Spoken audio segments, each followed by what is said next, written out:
Sadhu, sadhu, sadhu.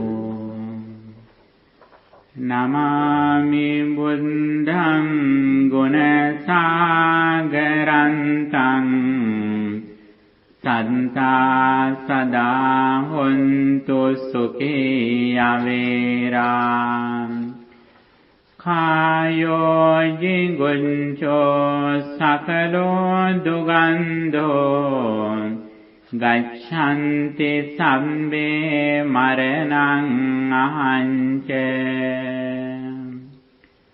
namo tassa bhagavato arahato samma sambuddhassa namo tassa bhagavato arahato samma sambuddhassa namo tassa bhagavato arahato samma sambuddhassa titthaṃ caraṃ nisinno vā sayāno vā yāvatassa vigatamiddho etaṃ satin aditteya brahmametam viharaṃ idamāhoti.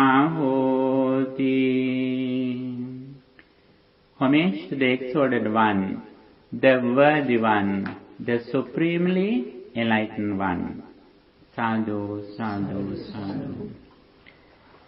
Dear friends in Dhamma, our Saturday Dhamma class and meditation class, here I would like to explain one of the main topics in Buddhism, Chattari Brahma Viharani, 4 sublime states of mind, Brahma Vihara. I think that you are interested in learning this topic. Okay? According to Buddhism, all Buddhist doctrines can be included into 2 pillars. One of them is practicing loving kindness. The other one is developing wisdom.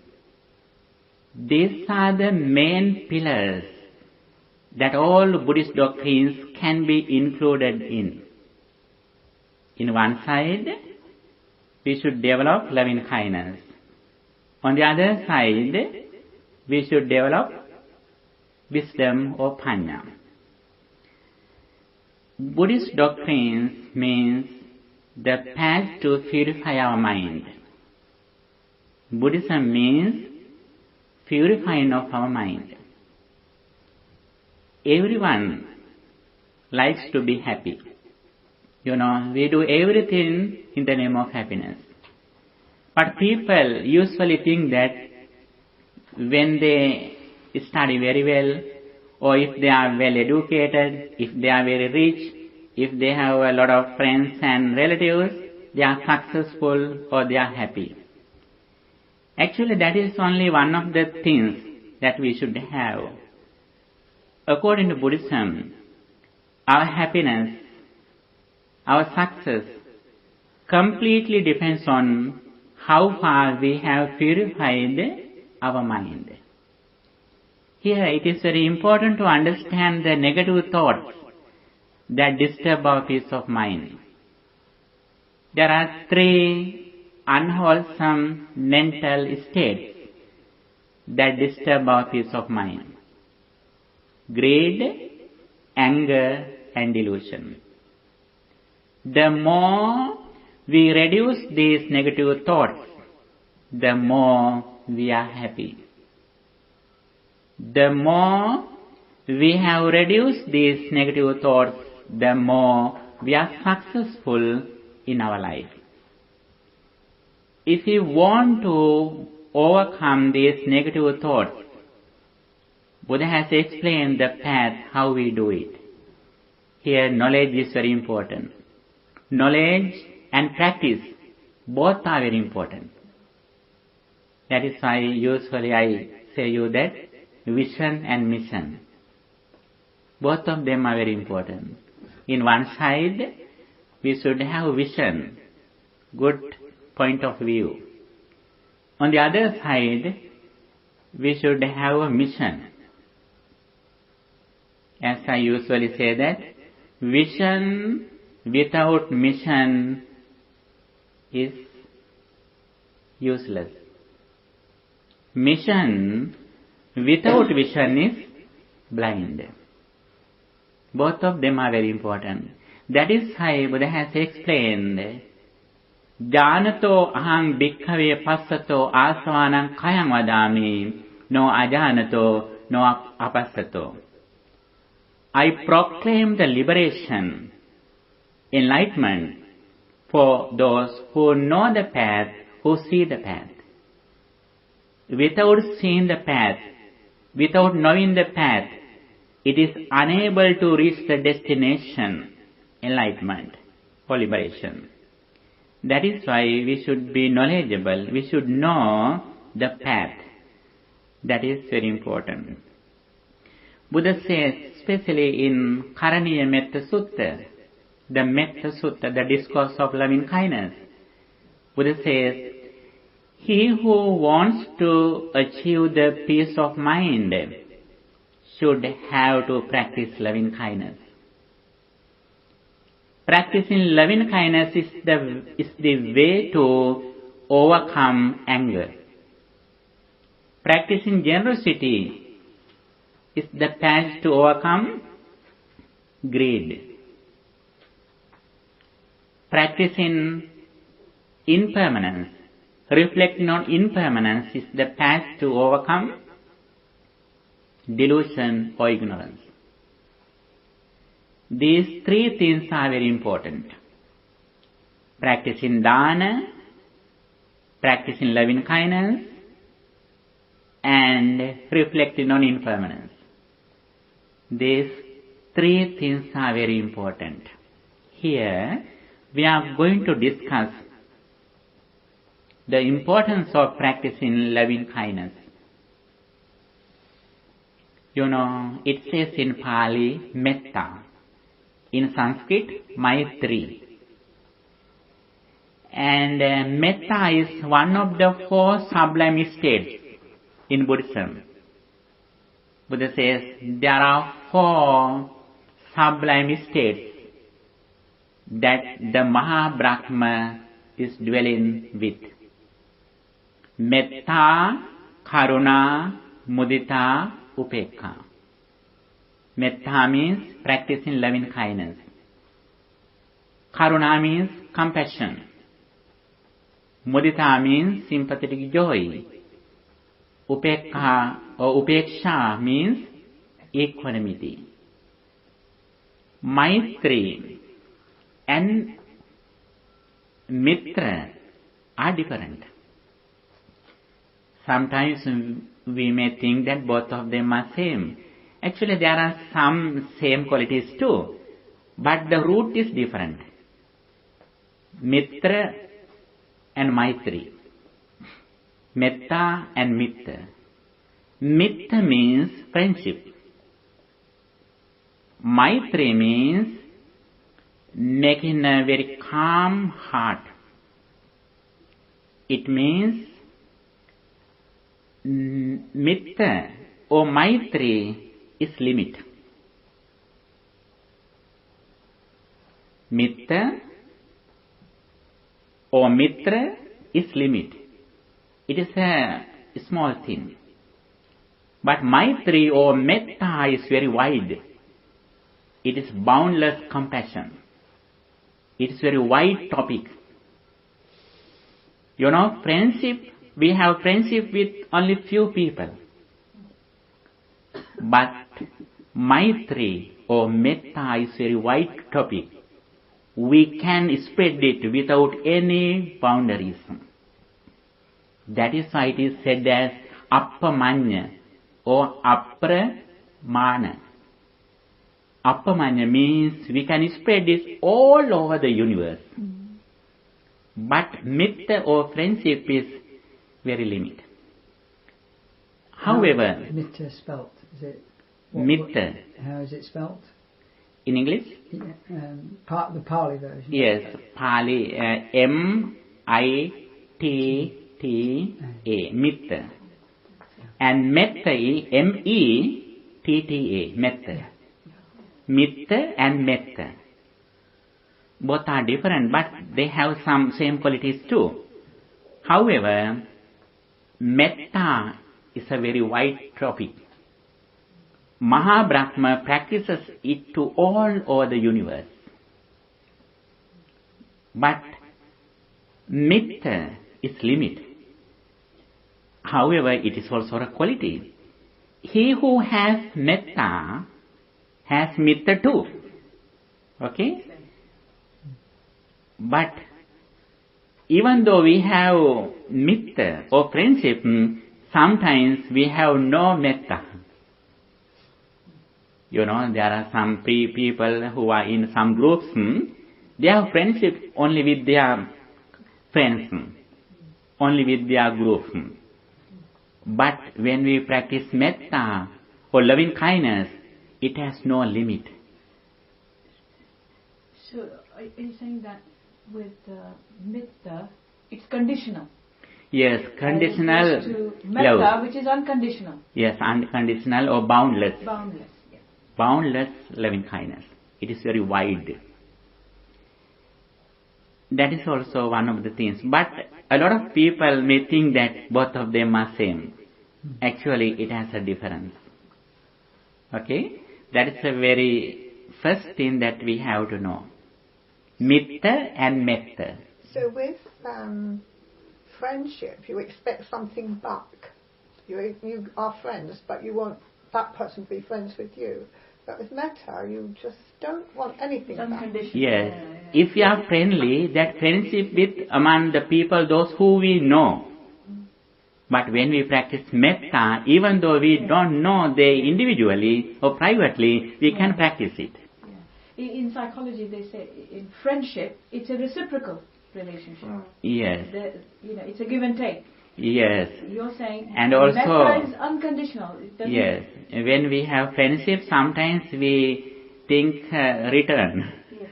When we help others, we hope that they also will help us. That is the nature of friendship. But Metta is like, mother's loving kindness. Mother, a mother helps her children, she never hopes a return. That is why it says in Buddhism as Metta. So Metta is conditional. Is it also Metta? Mitta. Sorry. Friendship. Unconditional, but is it yes. unconditioned? Is it supreme? Yes, supreme, unconditioned, boundless, limitless. Is it mundane or super mundane? Actually, it can be explained in both steps. Yeah, I will explain this later. Okay, that's a very important question that you ask. Yeah. Okay, how do we practice loving kindness? First of all, we practice loving kindness where we are in. May all beings at this temple be well, happy and peaceful. Again and again we think it. Then we spread it little by little. And then we think that may all beings in this city be well, happy and peaceful.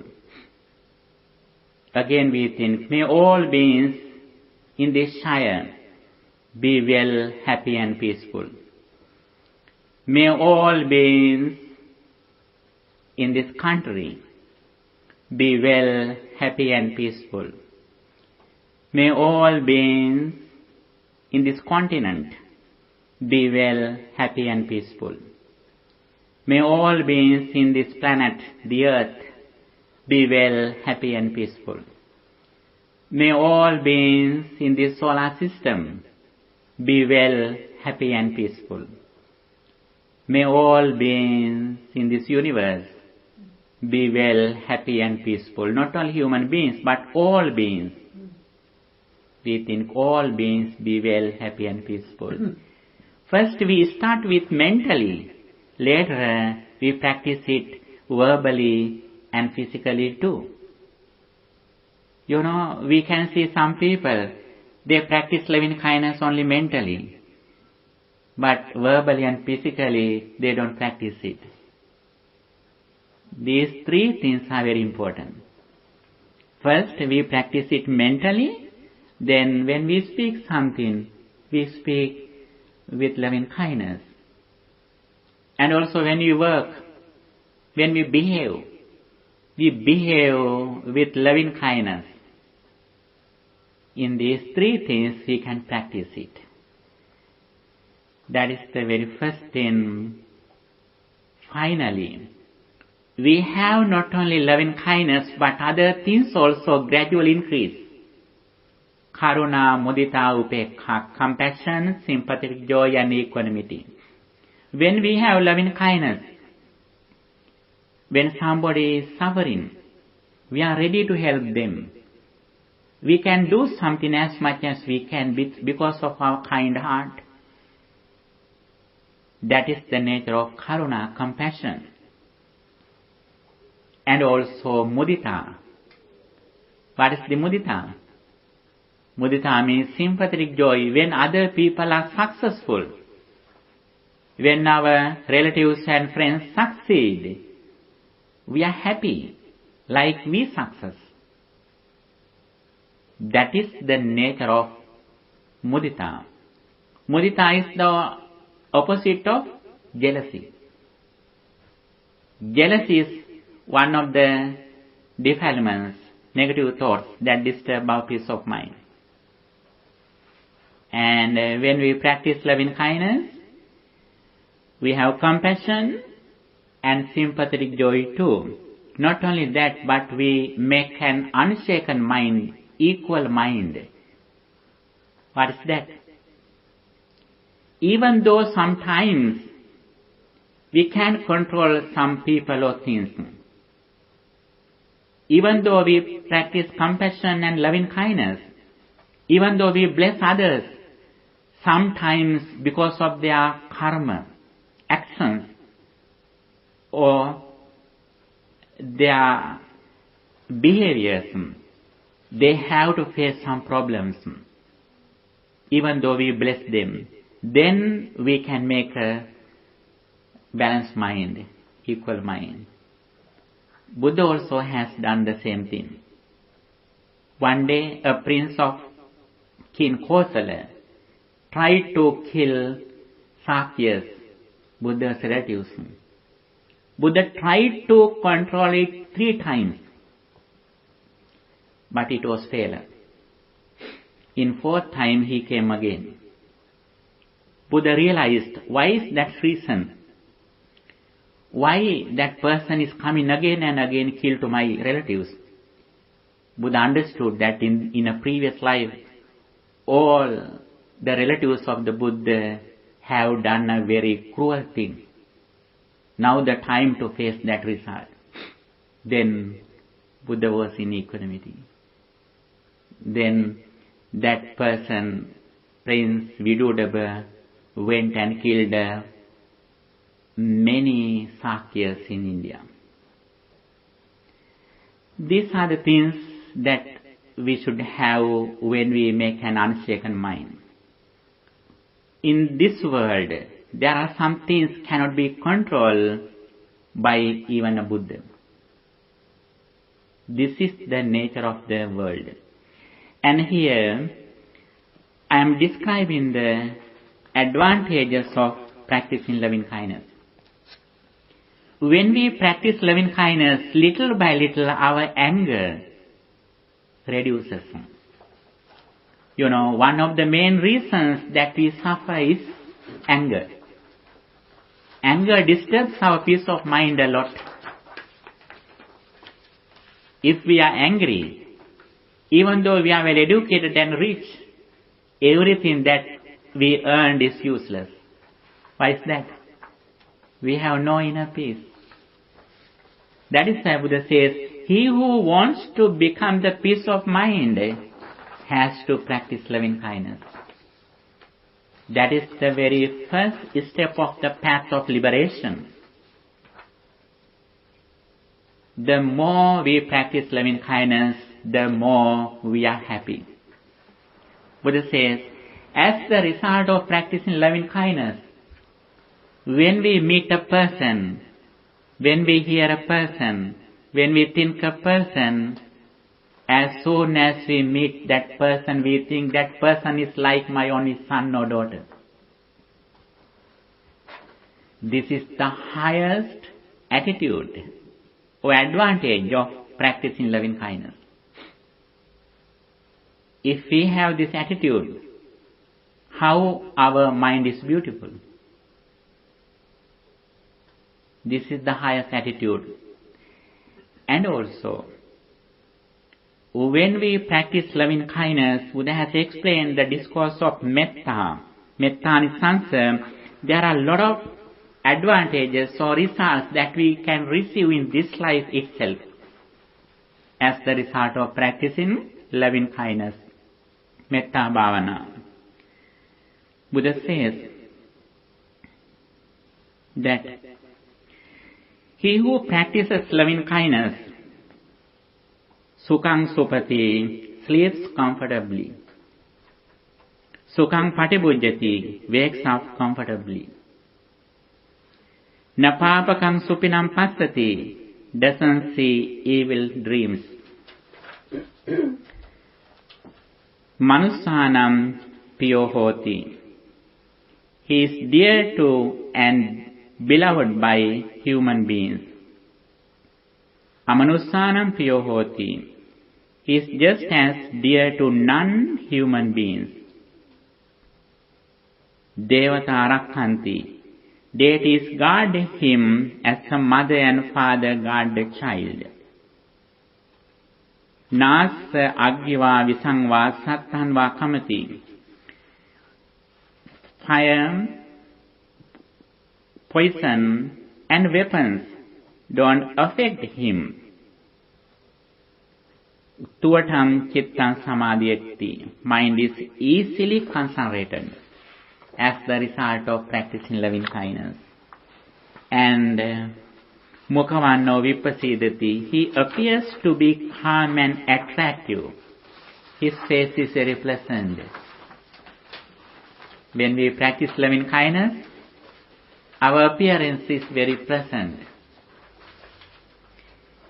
And asammulho kalang karoti, he dies unconfused. At the end of his life, he is very peaceful. Then Buddha says, actually these results can be seen in this life. There is another result that we receive after we die. Buddha says, Uttaring appati vijjanto Brahma loko upajjati. If he didn't attain enlightenment, when he falls from this life, he reappears in the Brahma realm. These are the results that we can receive throughout practicing loving kindness, thinking that may all beings be well, happy and peaceful. Actually, we can see these results in our day-to-day life. When we go on the path, when we meet a person, mentally we think that that person is like my son or daughter. When you drive on the street, around the people who are around you, you think all of them are like my children. Then you are very pleased, you are very pleasant, your mind is very calm and quiet as the result of this attitude. And the another thing is that we have to understand, we can receive the results in several steps. These are the results in the primary level. The secondary level, we can see the results that when we practice loving kindness again and again, we can concentrate our mind in the particular wholesome object with the thought of loving kindness. The duration of practicing loving kindness decides our inner peace. Actually, Buddha says, if there is a very wise person who was born in the world, has a duty to develop in his life, those are practicing concentration and reflecting on impermanence. Samatha Vipassana. This is the highest thing that we can practice in our life as wise people. Our success depends on the duration of concentrating our mind.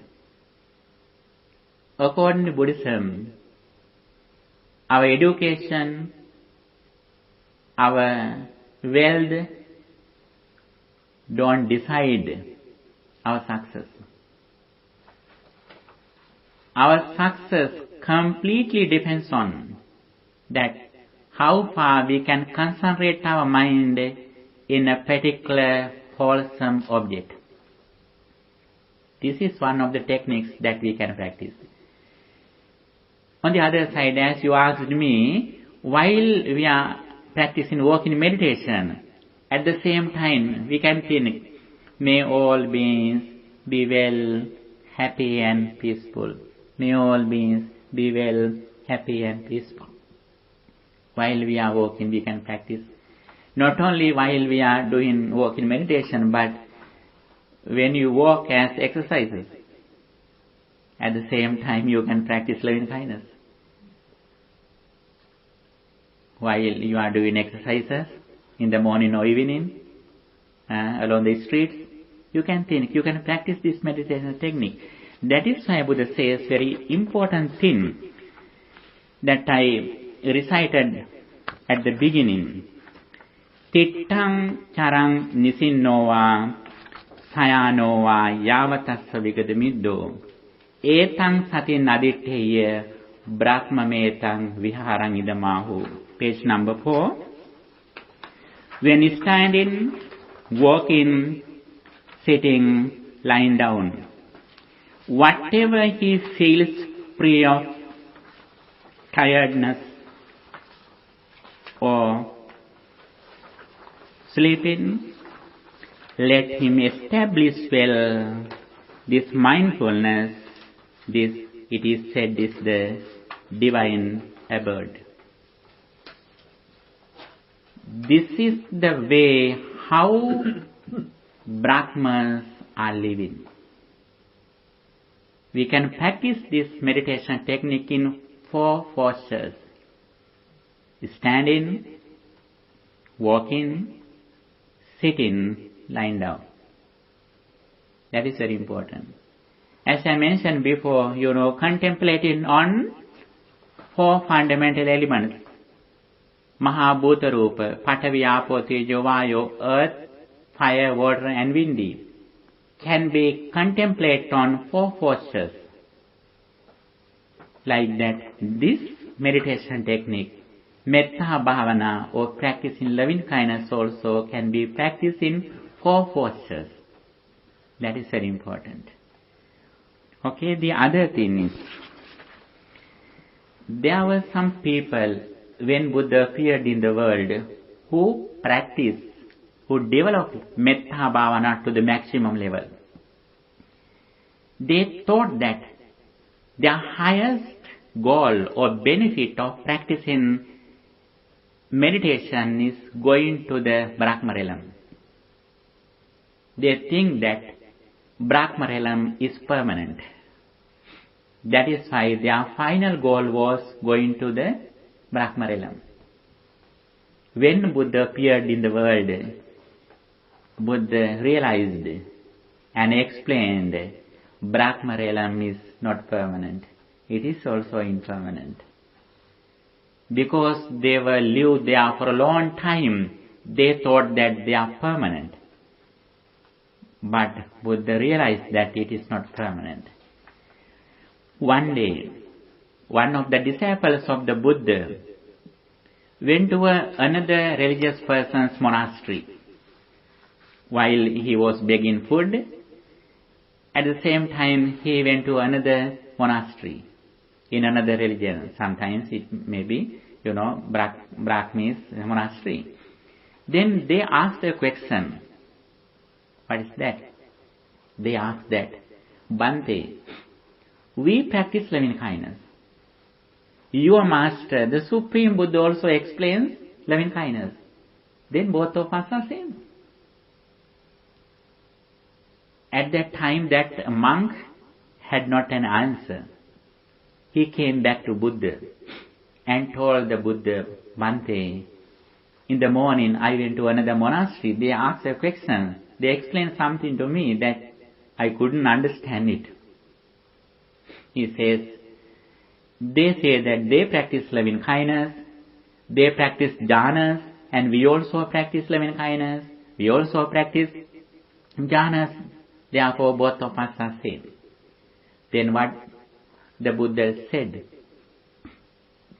Buddha says that practicing loving kindness and achieving jhanas and going to the Brahma realm is the final destination of them. That is their final goal. But concentration meditation or jhana or practicing loving kindness is not the end of our path. That is not the ultimate goal in Buddhism. We practice loving kindness for liberation. Liberation or enlightenment is the final goal of us. Their final goal is concentration. The Buddhist point of view is that liberation or enlightenment or wisdom is the final goal. They stop in concentration or jhanas, but Buddhism doesn't stop in concentration. With the concentrated mind, we reflect on impermanence. That is why Buddha says, we practice loving kindness focusing on liberation, reflecting on impermanence. We practice loving kindness or jhana as a helper for the final goal. Practicing loving kindness or going to a Brahma realm is not the final goal of Buddhism.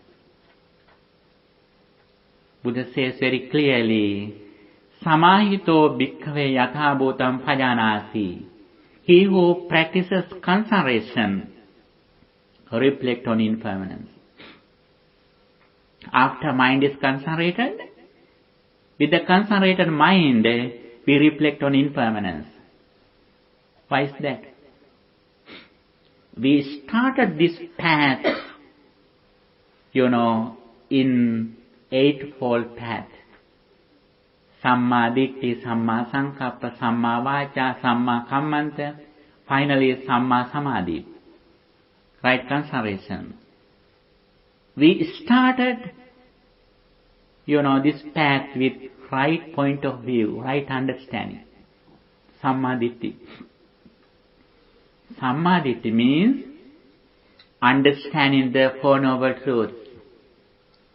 We start this spiritual path with the understanding of the knowledge of arising and ceasing of suffering. Whenever our mind is fixed in outside, whenever we are ignorant, then we have to meet suffering. If we reflect on impermanence, then we don't meet suffering. We don't suffer. That is the destination. With the understanding of the Four Noble Truths, we practice loving kindness. As soon as mind is concentrated, we reflect on impermanence. What is that? I is impermanent. Forms are impermanent. I consciousness is impermanent. Ear is impermanent. Sounds are impermanent. Ear consciousness is impermanent. Nose is impermanent. Smell is impermanent. Nose consciousness is impermanent. Our tongue is impermanent. Taste is impermanent. Tongue consciousness is impermanent. Body is impermanent. Feelings are impermanent. Body consciousness is impermanent. Mind is impermanent. Mental formations are impermanent. Mind consciousness is impermanent. as much as mind is concentrated, we reflect on this reality, impermanence, wisdom. This is the Buddhist path.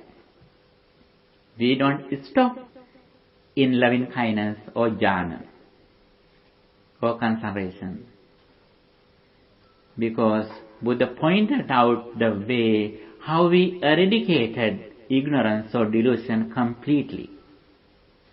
Reducing ignorance or delusion is the highest goal in what the Buddha taught. For that, we get a help from practicing concentration, but we can see the results as the result of practicing loving kindness. A lot of results we receive. For example, when you go to London, when you drive on the street, you can see a lot of things. You can see very beautiful trees, flowers, gardens, farms, cities, animals on the path to London. But your final destination is in London.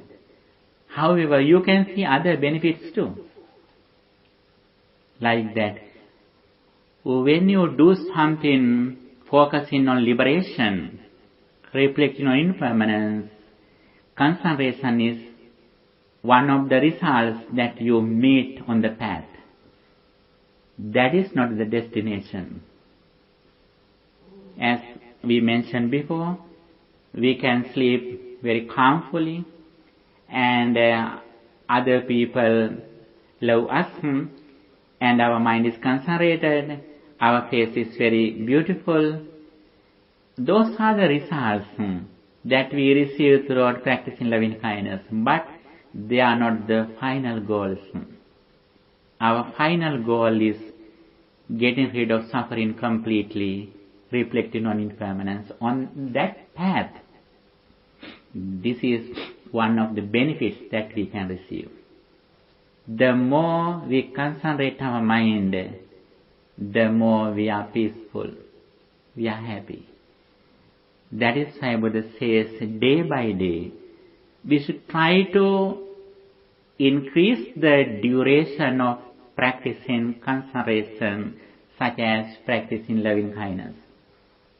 May all beings be well, happy and peaceful. May all beings be well, happy and peaceful. Now we are going to your section, that mundane level and supramundane level. Okay, in the mundane level, the highest benefit that we receive in the mundane level is that keeping our attention in a particular wholesome object for a long time, jhana or samatha or concentration. When we practice concentration meditation, actually we think still there is a world outside. We don't reflect on impermanence on this path at the beginning. It belongs to, conventional truth, mundane level. For example, when I practice loving kindness, I think, may you be well, happy and peaceful. I think there is a certain person, permanent person. I don't overcome the misunderstanding of ego. Still I have that misunderstanding. But I know very well, after I concentrate my mind, I have to go to the next level. I practice loving kindness as a benefit for my final goal. Still I am in the mundane level. When we practice loving kindness, may all beings be well, happy and peaceful, we think that there is a permanent world in this universe. But we know very well in the supramundane level, the world is created by us at the moment according to our present mental condition. That is the highest attitude in the supramundane level, but still we are in the mundane level. That is why, as other religious people ask that monk, actually their concentration in the mundane level, in the conventional truth. That is why they go to the Brahma realm after they die. But Buddhism doesn't stop in the mundane level. As soon as mind is concentrated, we reflect on impermanence. Everything that we experience arises and ceases. And also, practicing loving kindness helps us to live peacefully in this life. And also, keeping our attention in mindfulness or loving kindness is the highest merit in the mundane level. In the mundane level, we can practice 3 meritorious deeds, dana, sila and bhavana. Among them, meditation is the highest merit. And practicing loving kindness is the fast way how to develop our spirituality in the mundane level. But the interesting thing is that as Buddhist followers who started this path with the understanding of the Four Noble Truths doesn't stop in the mundane level. He reached next step where we have to reflect on impermanence. That is the difference in Buddhism. In the mundane level, the highest quality or benefit that you can practice in your day-to-day life is that practicing loving kindness, thinking, may all beings be well, happy and peaceful. May all beings be well, happy and peaceful. This is the way how we overcome our negative thoughts such as anger. And also this is the place where we can practice, we can train our mind to live in the present moment with a wholesome object. And also little by little we go to the next level too, where that we practice impermanence or anicca. Practicing or reflecting on impermanence is the highest quality in Buddhism. We suffer because of our ignorance or delusion. What is the ignorance that we think? When we experience something, it was here before we experience. After we experience, those things remain. That is why we suffer. Even though you left your house, you think still your house is there. It is true according to the conventional truth, but according to the supramundane level, absolute truth, you create your house or children or vehicle whenever you think it. Like when you go to the mirror, before you go to the mirror, the shadow was not waiting for you. As soon as you go to the mirror, your appearance appears there. Your shadow appears there. Our whole experience also like that. The word is reflection. I was going to say that. Not shadow, but reflection. In a mirror. Reflection, yes. Yes. Thank you. Thank you so much. Yes, reflection appears at the moment with the conditions. Even though you go to the mirror, if there is no light, you can see the reflection. Okay, like that. Even though your car is on the street, your house is there. If you don't think it, it is not in this world, in your spiritual world, in your mind. When you think something, your entire life is that experience. When you think your son, your entire life is your son. At the moment, you don't have even your body. When you think your mom, your entire life is your mom. At the moment, you don't have even your wife. In the conventional truth, it is true, but in the mundane level, you have only seen what you think. If we have this understanding, actually, we are able to overcome suffering. Our entire life is like the reflection where it is in the mirror. It is impermanent. Impermanence means whatever we experience that arises at the moment with the conditions, like the reflection, that immediately ceases when conditions separate. If we have this understanding, we have nothing to attach or detach. We are in equanimity. We make an unshaken mind that no one can disturb. This is the final goal of all Buddhist doctrines.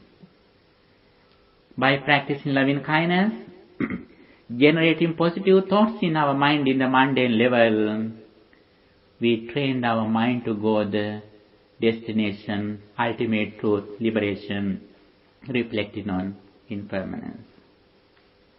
On the other side, according to Buddhism, we can make the Brahma realm before we die. Other religions explain their liberation or divine realm or Brahma realm after they die. But we are so fortunate. If someone can practice this for sublime states, we can make this world, like Brahma realm. Physically, we are in the human realm. Mentally, we are in the Brahma realm. If we can practice these doctrines, if we practice Buddhist path, we can make this world like heavenly realm, like Brahma realm. Finally, we can attain enlightenment in this life before we die. Other religions explain their liberation after they die. But the interesting thing in Buddhism that before we die, we can experience enlightenment according to what we practice. And after we attain these results, we can live more with our children, with other people. But the interesting thing is that even though we live in the common, ordinary world, society, physically, mentally we are different. Like a lotus flower. Lotus flower generates or arises in the mud, but it comes from the mud and it doesn't touch mud or water. Like that. Even though we live in the ordinary society, physically, mentally, we are in the supramundane level. That is the difference that we should be in. For that, day by day, we should dedicate our everything that we have earned in this life. Practicing dana, generosity, practicing sila, virtue, practicing meditation, bhavana, day by day, we should develop our mind. Have any question? What is the opposite to jealousy? Mudita, sympathetic joy, being happy when others are successful. Very good question. Can I make a comment on some of the things you have said, some of the words you've used? Earth, water, fire and windy. I say it's earth, water, fire and wind. Or normally earth, water, fire and air. Yes. Usually say. Okay, thank you. Earth, water, fire and air. Yeah, okay, thank you. But wind would be okay as well. Okay. But not windy. Okay, thank you so much. They sometimes talk about a fifth element. What is space? It's space, isn't it? Space. So Buddhism does not recognize space? Buddhism explains this. Yeah. Yes, sometimes Buddha explain 4 elements, Yeah. sometimes 5 elements, sometimes 8 elements. Right. 8 elements. Yes. Varna, Gandha, Rasa, Oja. There are the 4 things. Varna, colors. Color. Gandha means smell. Yeah. Rasa means taste. Oja means the essence of Yes. our life. In several steps, Buddha has explained those things. Sometimes 4 elements, sometimes 5 elements, sometimes 8 elements, sometimes more. Okay. Very Okay, thank you so much. One other thing is that it needs a better translation. I've seen it on some of the sheets. Ahutva Sambhutam Hutva No worries. Nabhavisati. Hmm. The translation isn't very good, and I can't think of a better one, but I don't know if anybody else can. Not being occurred in the past comes to an occurrence. There is a much better translation of that, which we need to find. I can't. not having occurred. Yeah. Not having grammar occurred isn't in it? the Did you say past. not having arisen Not having arisen. Yeah. in the past? How would that be? Well, occur is fine. Comes but- to arise, yeah. Yeah, comes Ah, to so occur. not having arisen in the past comes to arise. Would that be better? And read the whole thing. So not Being occurred at the present Yeah. will not go to the future occurrence. It's probably best if we look it up and find a better translation, because Yes, it that's occurs many times in the canon. So we find a better translation for it. Okay. Yeah. but the meaning is very powerful. Yeah, You we know, understand so it. the grammar doesn't matter because the But- message is so powerful. Actually, saying something that hasn't occurred. this is the now golden occurs. message in Yeah. Buddhism. Yes, Yeah. and it will not. And once it's past, the occurrence no longer exists. It's here. So arisen, does it take away the meaning of? Arise Is there a difference cease. between arise and occur? I think. Well, I think- cease. I think arise and cease. Ceases. Yeah, I think I'll look up a better Have a look, translation yeah. somewhere. Yeah. That would help. And I'll let you know the one I think is better. Okay, thank you. But the message The that message you have is given okay, us yeah. is so Yeah. powerful, but always understood in permanence. Actually, it's changed. yes. But you have explained it. Yes, the in a special way. thing is I appreciate Mr. Will's idea because he's an English person. Absolutely. Actually, Yeah. his English is better than we have. And if he can get more explanation, that's Because I think better. if anybody else read Mhm. Yeah. Yes. it, people not familiar with this phrase, they would Yes, be Struggle. if he confused. can use Yeah. very correct English translation, that is beneficial to many people. Yeah. We And appreciate it is actually. so powerful that it needs to be Yeah. Mhm. Language also very important. Yeah. That is why always I ask you, please correct me if I have mistakes. I appreciate, Mrs. Yeah. But when we listen, Yeah. we are so touched by Yes. the power of your of the meaning you share with us that Yes. the words are not important. You have Yes. But most things we can Transmitted, understand. yes. We understand that most things you say. Okay. It's just those small things. Yeah. really. We want very it to- small Yes, that is things, important. yeah. Actually, Small a small Yeah. thing also very important. Yes. Okay. Then day by day we can go forward. Not only our message but also our language too.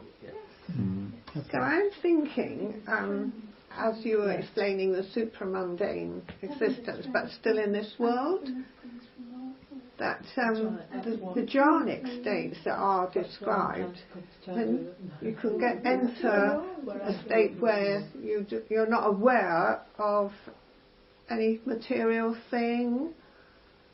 That is the state that indicates that you have achieved liberation, because you will go into the jhanic state, this supreme jhanic state, and then you would come back It's into beyond, ordinary. is it not beyond the jhanic states? It's higher than the jhanic states. It is, but You I let mean, if go you're of- going to exist in this world at The all, last you've one got is- to come back. And Yeah. but Bhante was saying that you can achieve it, but you could still be amongst people, but you will be so different. Is that why you are so different? Because you have gone through these meditative states, you know? You know what I'm saying? In the jhanas, where you just start by simple sitting and, you know, things arise, you know, rapture arises and tension, but you get into the states where you are not aware of anything outside or any material thing at all.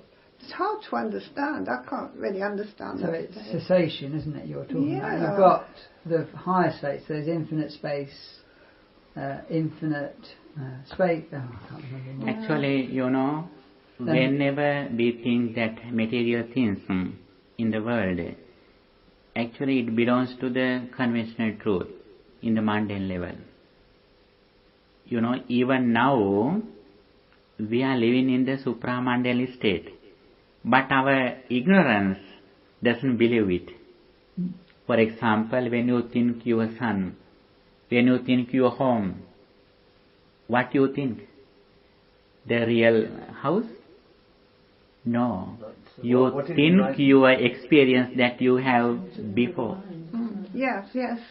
Not only that, even now, if you look at me, at the moment you don't see my present physical body. The very it's an image in my brain. The first one immediately sees us. When we recognize something, we recognize it through our mind. But our delusion doesn't believe it. That is why we depend on outside. Little by little, with this understanding, we go to depend on inside, our wisdom. Whenever we depend on material things, it means we are in ignorance or delusion. Whenever we depend on any material things, it means when they change, we are suffering. That is the nature of our ignorance. Our success depends on getting rid of this ignorance. So our practice depends on no longer being dependent on it. So that we sit in meditation or not even meditation, but within us we feel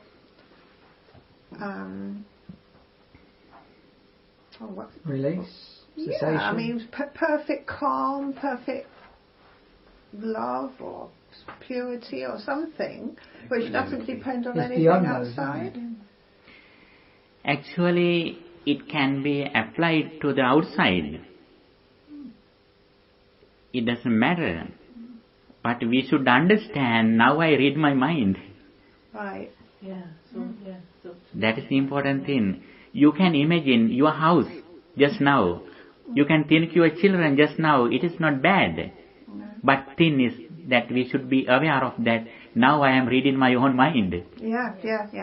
Then we have no problem. We can remember anything. You know, memory is not the fault.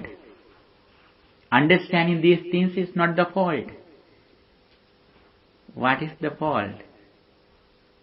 Fault means if you remember something, if you think still it is happening, that is the reason of suffering. When you think your reflection in the mirror, if you think still it is there, that is the cause of suffering. So you're creating these things. Now I can get a picture with you and I can show you a picture. Then suddenly you will see your picture. Then how do you recognize your picture? Have you seen your own face? Because I have seen so often in the mirror. Yes. When you recognize your picture in the photo, is still your picture, your reflection, your shadows, your... My memory of my reflection. Your reflection is there? Yeah, and it's my memory of what I have seen. Yes, you read your mind. But isn't it all to do with the subconscious as well? When you look in the mirror for reflection and you look into your eyes, the majority of it goes into the subconscious, doesn't it? It's what the subconscious picks up, isn't it? Actually, the important thing is when we say that subconsciousness, some people think that the subconsciousness is certain, or it doesn't change. Actually, it is also impermanent. Yes. It is not a permanent thing. No. Yes, according to personal condition, we create the memory. Yeah. But it is not permanent. Even that's true. So Subconsciousness is not permanent. Right. It is also arises at the moment. Yeah, so therefore sometimes when we look into the mirror and what is in the subconscious or what is in the back will eventually come out and it will be clear. Is that right?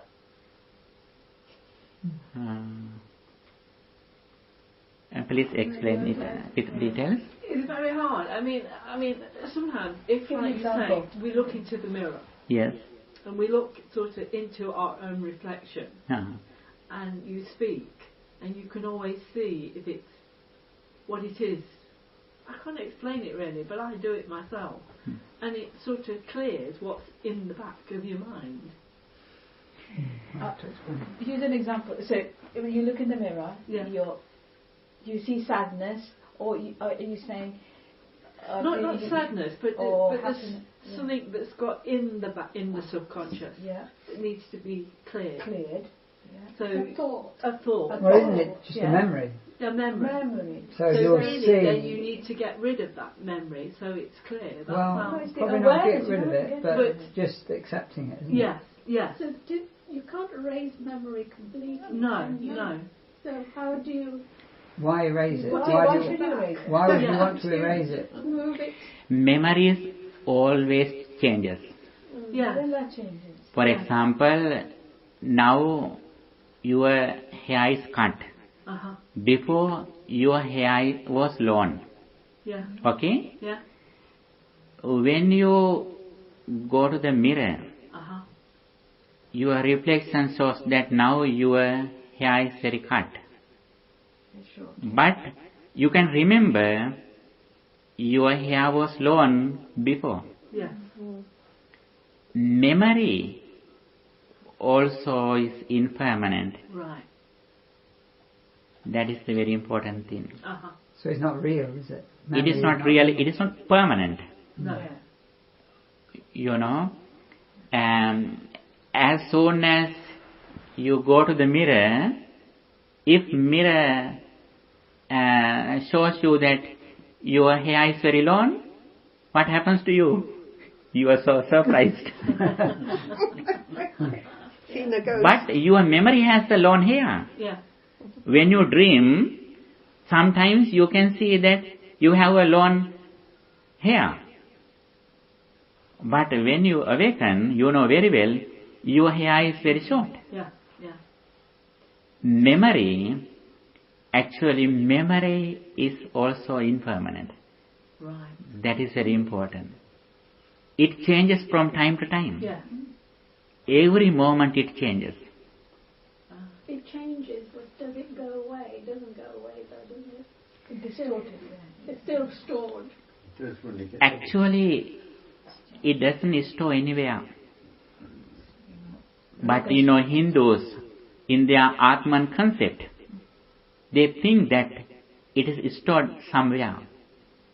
But the very important thing is Buddhism. Even though we go from life to life, from birth to birth, if you have a journey, but Buddhism doesn't believe a certain or permanent soul or something. That is the very important thing. Even that's changing. Yes, everything, you know, thinking something or memory is one of the eternal truth in this world. According to Buddhism, several eternal truths, such as Kamma Niyama, Bija Niyama, Utu Niyama, Dhamma Niyama, they are eternal truths. Thinking something, remembering something is one of the eternal truths. It is one of the abilities of our mind. It doesn't mean that our memory is permanent. One of the abilities of our mind is that we can remember anything which happened even in the past lives. It doesn't sound that it is permanent. Actually, that memory also arises at the moment. That is the very interesting thing. Actually, it is a very deep concept in Buddhism. That is the place where Buddhism is different from other religions.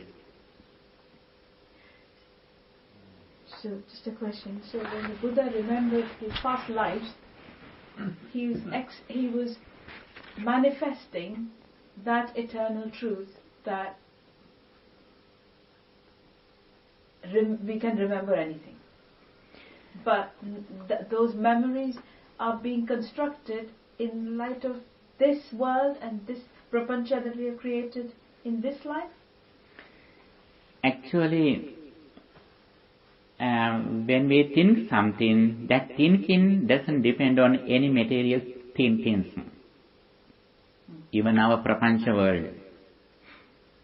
You know, for example, after Bhante Sariputta passed away, Buddha explained that this Sariputta was a very good person and he didn't get married more than 500 lives in his previous life. You know, after chief disciple Sariputta passed away, Buddha explained, this Sariputta had a lot of qualities and he had a brahmachari life for 500 lives. When Buddha explains this incident, actually at the moment Sariputta's physical body was burned. And Buddha's previous lives also are finished. How Buddha realizes this truth, this incident? Actually, that memory doesn't depend on even Buddha's physical body, even Sariputta's physical body. It is one of the abilities of our mind. When we develop our mind, our consciousness, we can realize, we can memorize, we can focus what happened in the past. Actually, it's a very deep concept in Buddhism. It's like a jhana thing. It is not jhana. It is not jhana. Even it is not just like psychic energy. It is over them. Is it not all driven by karma? Essentially, karma drives. All there is karma that passes from one life to another. So memory must be to do with karma. Actually, memory has a relationship with karma. But karma depends on the conventional world. Karma and results depend on the conventional truth. When an arahant attains arahantship, he has overcome karma. Yeah. That's so the important therefore, thing. if he's overcome karma, there's no more becoming. No more becoming after. No more becoming, and also he has seized even his previous karmas too at the moment when he attained enlightenment. Without karma, though, there is no passing from one life to another. So that is true. That is true. Having past lives and remembering it are different. Yeah. In the conventional truth, even some other religious people also, if they develop their mind with psychic energy, they also can remember something that happened in the past. But the difference thing is that when they explain those things, they think that there is a certain person who comes from life to life. Exactly. But Buddha explained these things in another way, another point of view. It's to do with dependent origination. Yes, with the understanding of the dependent origination. That is why Buddha says, there is no person who comes from life to life in the highest level, in the absolute truth. In the conventional truth, Buddha advises us to please try to do good deeds because you have another life. You should have a blissful life hereafter, therefore you should follow good deeds. That is why Buddha encourages us to do some good deeds. But it is not true when we go to the absolute truth. We can Okay, thank Thank you you so very much, Thank you little so by much. little. Thank you. Given us a lot Thank to- you for your good attention and your suggestions. I really appreciate your suggestions too. It promotes me. And by the power of all this spiritual energy, may our departed relatives also receive these meritorious thoughts. May they enhance their next life